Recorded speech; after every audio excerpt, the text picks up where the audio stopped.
करिश्मा ने किया बड़ा खुलासा, क्या चौहान परिवार के सामने आएगा घर के भेदी का नाम। जी हां, हम बात कर रहे हैं जी टीवी के पॉपुलर टेलीविजन सीरियल वसुधा की, जहां अपकमिंग एपिसोड में आपको काफी सारा ड्रामा देखने को मिलने वाला है। जी हां, आगे आने वाले एपिसोड में आप देखेंगे कि करिश्मा घर के भेदी के बारे में चौहान को बताती हुई नजर आने वाली है। जी हां, आपको एक और ये देखने को मिल ही चुका है कि करिश्मा को चौहान की प्लानिंग का पता लग चुका है। वह जान गई है कि मित्तल प्रभात एक ही इंसान है और अब ऐसे में करिश्मा को इस बात पर बहुत गुस्सा आया है कि चौहान उसे बेवकूफ बना रहे थे और वह बेवकूफ बन भी रही थी। ऐसे में करिश्मा को जब गुस्सा आ जाता है तो वह चौहान से बदला लेना चाहती है और चंद्रिका को अपहरण कर लेती है और उसे अपने पास रख लेती है, जहां वह उसे मारने की धमकी देती है।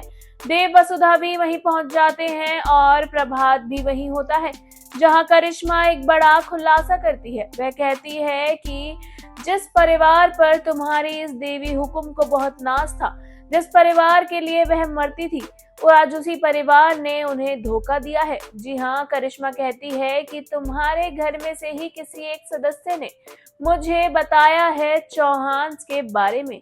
जी हाँ, वह कहती है कि मुझे पता लग गया है कि चौहान मेरे खिलाफ क्या प्लानिंग कर रहे थे और मित्तल कोई और नहीं बल्कि प्रभात ही है। इस बारे में पता मुझे सिर्फ और सिर्फ तुम्हारे घर के किसी इंसान ने ही बताया है।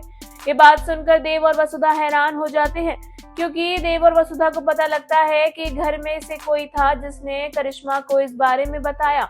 हालांकि वो कोई सारिका तो नहीं हो सकती, क्योंकि सारिका को इस बारे में पहले से ही पता नहीं था।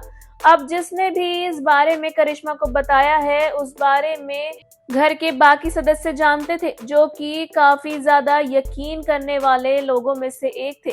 ऐसे में देव और वसुधा को समझ नहीं आता है कि आखिर करिश्मा के सामने सच कौन लेकर आया है, किसने उसे प्रभात और मित्तल वाला सच बताया है। अब करिश्मा उस इंसान का नाम बताती है या नहीं, ये तो देखना वाकई में दिलचस्प होगा। लेकिन करिश्मा ने ये जरूर बता दिया है कि घर का कोई सदस्य अब करिश्मा से आ मिला है। ऐसे में आखिर कौन है वो? कई लोग कह रहे हैं कि ये सदस्य कोई और नहीं बल्कि सारिका का पति मयूर हो सकता है, लेकिन कुछ का कहना ये भी आ रहा है कि ये कोई और नहीं बल्कि देव का दोस्त समर है। लेकिन करिश्मा ने कहा है कि घर का सदस्य समर तो नहीं है। ऐसे में मयूर पर शक की सुई ज्यादा घूम रही है। वेल, क्या सच में मयूर ने अपने परिवार को धोखा दिया है या फिर ये सब एक चौहान की प्लानिंग है?